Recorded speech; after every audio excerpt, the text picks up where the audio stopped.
আজকে 3 দিন হয়ে গেল আমার ছেলে ডোডেয়ারহাটে দিবালোকে দুষ্কৃতিকারীরা গুলি করে তাকে মৃত্যুর মুখে তুলে দিল।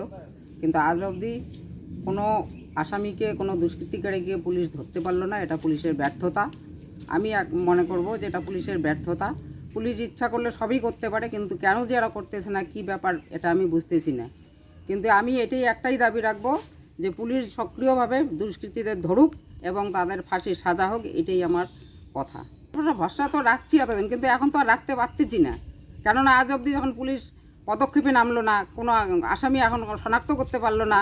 এটা তো যেহেতু একটা 2টা থানা, এখানে পুন্ডিবাড়ি থানা, কোতোয়ালি থানা, 2 জায়গার মাঝখানে ঘটনা, তার মধ্যে 2 জায়গার পুলিশ এখনও অবধি আসামি ধরতে পারলো না। এটা কি অবাস্তব?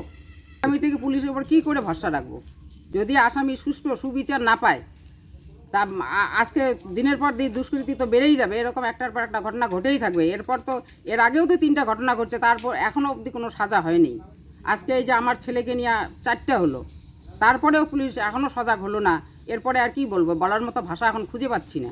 সিবিআই তদন্ত, এটা যদি পুলিশের ব্যর্থতা হয়, সিবিআই আমাদের দরকার অবশ্যই হবে।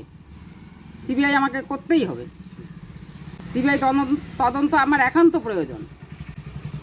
যেভাবেই হোক, কোথায় দুষ্কৃতি আছে তাকে খুঁজে বার করতে হবে, উপযুক্ত সাজা তাকে দিতেই হবে এবং প্রয়োজনে তাকে ফাঁসি ঝুলাইতে হবে। এইটাই আমার কামনা। যোগ হচ্ছে বলছি, এখন তারাও যদি আমার কথা না শোনে বা আমার পিছনে না থাকে, তাহলে আমাকে সরাসরি অন্য ব্যবস্থা আমাকে নিতেই হবে।